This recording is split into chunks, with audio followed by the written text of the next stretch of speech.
Hi, this is Kirby Summers, and I welcome you to the Epstein Project podcast. I am going to be going over two of the victims that have been talked about, perhaps a third, kind of briefly, in the first couple of days of the case, the Ghislaine Maxwell case, the United States versus Ghislaine Maxwell. Today is the beginning of day 3. So yesterday was a difficult day in the sense that we have, let me see if I can get to my notes.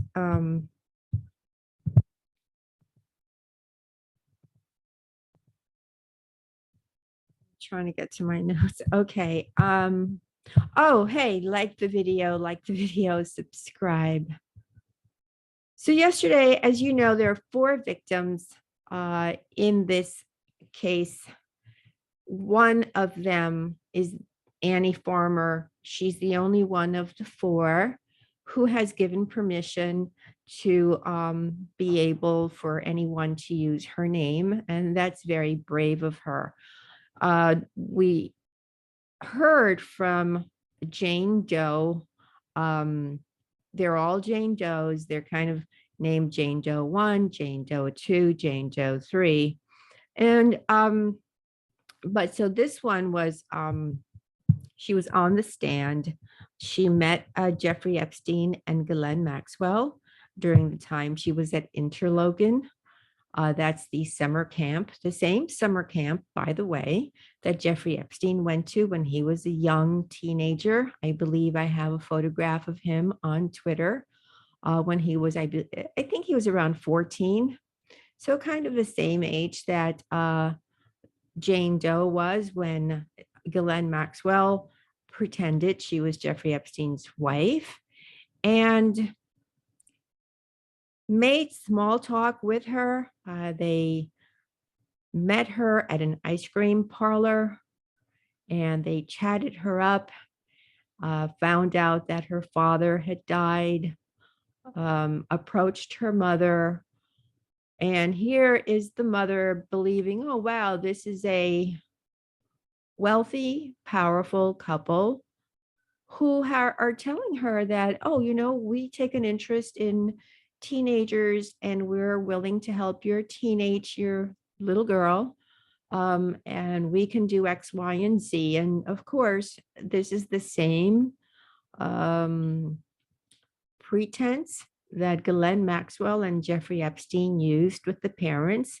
They did the same with Annie Farmer's mom, and they did the same really throughout whenever they had to meet the parent of one of the children. They declared how much emphasis they put into the education of their targeted victims. So during the testimony of Jane Doe yesterday, it was really heartbreaking. She spoke about how Ghislaine walked with her at Jeffrey Epstein's Palm Beach house, where there were topless and nude girls by the pool. And then Maxwell normalized the situation by basically telling her, kind of giving her some inside advice about boyfriends. Now think about it, Ghislaine Maxwell at the time, she must have been 40, and she's talking to a 13, 14-year-old girl.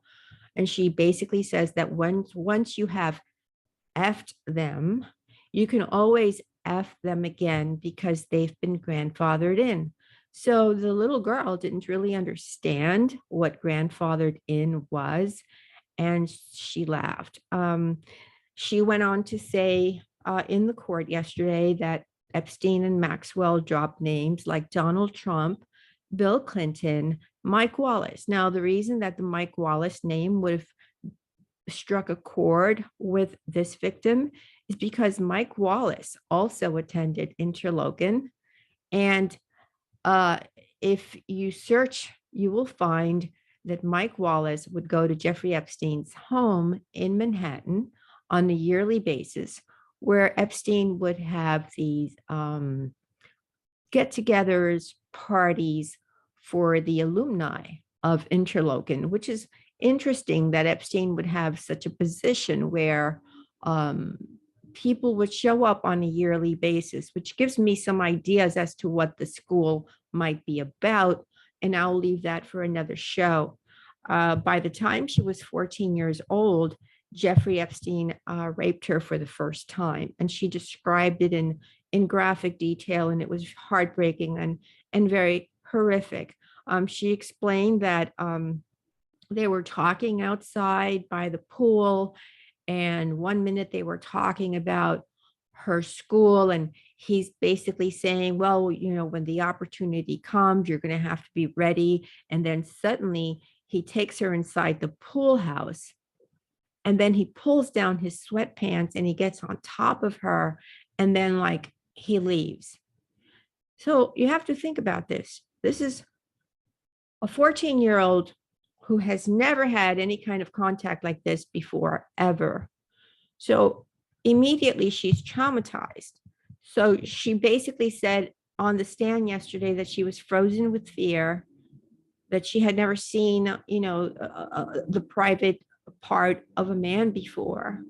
And she was too uncomfortable to ever tell her mother, who had just lost her husband, that there was not this kind of relationship where she felt comfortable discussing things with her mom.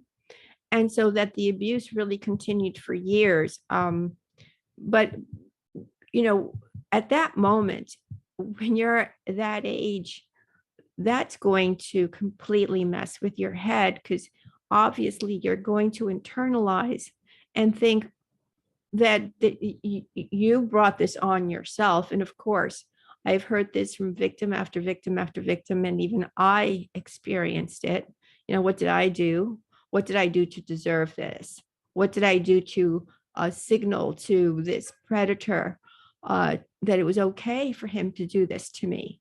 And I think that it's if anything, it's time for those of us who have been in a situation like this to understand that there are evil people in this world, that it is not our fault. It was never our fault. So, you know, I went through that, and I know I hear from you every day. Many of you are still going through that. You have to give yourself a pass. There are, again, evil people in this world. The other person, so the other person that was on the stand was Larry Visosky. Visosky, but whatever.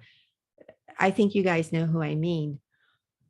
He was Jeffrey Epstein's pilot, one of them, since 1991. Prior to that, it's my understanding that he worked for Leslie Wexner. And I think that I would like to insert here that the plane that was later referred to as the Lolita Express, it's a 727. It was also a property that belonged to none other than Leslie Wexner. So then suddenly Jeffrey Epstein has Leslie Wexner's plane and his pilots, which, I mean, for those of you who are connecting the dots, as you see, he has remained in the shadow, although next month he will be appearing in court, and I will be covering that in more detail again in another podcast. However, the pilot, under cross-examination by Ghislaine Maxwell's attorneys, and this time it was not Bobby Sternheim who was asking the questions. This time it was Christian Everdale. And if you want to know about him, just take a look at my Twitter account and pull him up, because I was the first person to describe in detail what his background was and why we should be a little bit cautious with him. So he, let me just pull up my tweets, because it's easier when I have my tweets in front of me. So he says that, because he's been saying, and forgive me for that little popping sound, I think it's because I've got a brand new mic, yay. But I'm moving I'm moving things around on my laptop. Uh, all the time, this man, Larry Visosky, has said that he never saw young children on Epstein's planes. Oh, he never saw any misconduct. Oh, he never saw minors. Well, I don't buy that at all, because we have heard, let's say, from Virginia Giuffre directly, that the airplane was also a place where the victims were abused. So for this pilot to make this statement does not seem genuine to me. However, while he was on the stand, he said of the 14-year-old Jane Doe that she looked like a grown woman. His quote is, "Mr. Epstein brought her to the cockpit. She had piercing powder blue eyes." So Maxwell's attorney, Everdale, asked, "You said she had large breasts, right?" So I think that right away, what that signals to me and to you, number one, he's leading the witness. He can't really put words in a witness's mouth. And I don't believe there was an objection to this by the prosecution. There should have been, but there wasn't. What they're setting this up to look like is that, oh, all these children, they were well formed and they did look like children, that to him she looked like an adult. And that's basically something that I frankly don't believe, that these children look like adults, because you still have the voice of a child, you have the mannerisms of a child, you dress like a child, your face looks like a child. So, for young teenagers who are developing faster than others, you still look like a child. All right. So the other thing that was of interest to me was that Ghislaine Maxwell focused on Annie Farmer's boots. So Jeremy ROTHE-KUSHEL and I had a long conversation, and we taped it yesterday and we covered that. So I'll leave a link on the description box below, and I urge you to take a listen to that podcast, because it's my takeaway that Annie was followed, and perhaps all of the victims were followed after their first encounter with this group. There's another victim that I want to discuss. She was in her 20s when, here it is. She was in her 20s. She was, I believe, 25 or 26. So kind of a little bit different than the younger victims. However, and I'm not going to get to, this is the victim that was threatened to be fed to the alligators if she did not comply with Ghislaine Maxwell and Jeffrey Epstein's request. This is the victim that had an 8-year-old son. And what Maxwell and Epstein did was they took the victim to a hotel.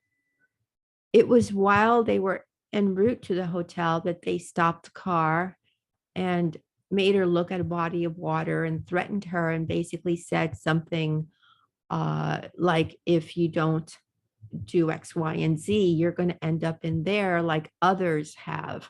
That's an indication that, there's very likely victims who were murdered. And not a lot of people are talking about this. And I think that we should have a conversation about that possibility. I have been bringing it up periodically on my Twitter, but no one's really talked about this other than myself, I think. So they take her to the hotel room where, in front of her 8-year-old child, they repeatedly rape her. When she was at Jeffrey Epstein's Palm Beach mansion, and initially the way she met him was through her boss ish in real estate. She was showing Jeffrey Epstein a piece of property. It was a $10,000 a month property that he rented, and her boss said, you know, he's just going to give you cash, but don't make a record of it. It's really interesting that no one's holding accountable all of these enablers who basically would tell the people that worked for them, we're going to do this for Epstein, but don't make a record of it. So if that doesn't remind you of what happened at MIT with things of like, oh, we're going to have money come in from Bill Gates through Jeffrey Epstein, but don't make a record of it. Apparently he did that even on a lesser level, you know, just doing business with real estate brokerages. So he met her through this, and Ghislaine Maxwell had her because she also had the ability to cut hair. Ghislaine Maxwell asked her to go to Jeffrey Epstein's Palm Beach mansion to cut his hair, and that is where they initially, as per the lawsuit that I read, that she had to basically drop. That's where they attacked her. So when she, being a 25, 26-year-old woman, said, I'm going to call the police, Ghislaine Maxwell said, I'll tell you what, I'll call the police. And she did. And 2 police officers showed up. And instead of listening to the woman who was telling them that these people had attacked her, the police threatened to arrest her, deport her, take away her children. So it reinforced that Epstein and Maxwell continued to tell her they had contacts, high-level contacts in the FBI, on every agency, and it scared her enough because, I mean, here they go. Not only do they tell her, and not only are there photographs in the house of former President Bill Clinton, of Prince Andrew, even of the Pope. So, you know, that works easy for the younger victims. But here they had police officers show up. And so it kind of reinforced their threats that they were very powerful people and that she had to do as they requested. One of the other things they requested of her, because she looked young, but she, you know, she had had a child. So they had her go and have a surgery in your private part so that they could sell her to one of their, because they didn't just allegedly gift these children or these victims who are, you know, kind of made to obey at the risk of, you know, death threats and all of that. But they also sold. So not only did they gift and maybe use the information as blackmail, as all of us understand from following this case, but they also sold. And so in order to sell her to one of their clients, she had to undergo surgery, which left her deformed. So, I mean, the crimes are horrific crimes. I don't think many people have been, it's impossible if you have a normal life and you're working a 9 to 5 and you have a family, to read all of the lawsuits that have been brought up and to follow this case and kind of think about how the dots connect. So that's why I've been, you know, I've written all the books that I can, and I have the Epstein Project newsletter, and I suggest if you do nothing else, perhaps start getting my newsletter. I send it out every Tuesday. So today is day 3. Everybody's in the courtroom, and I will continue with my updates. Again, it's Kirby Summers for the Epstein Project podcast. So again, like it, like the video, subscribe, and I'll do this again soon. Okay, bye.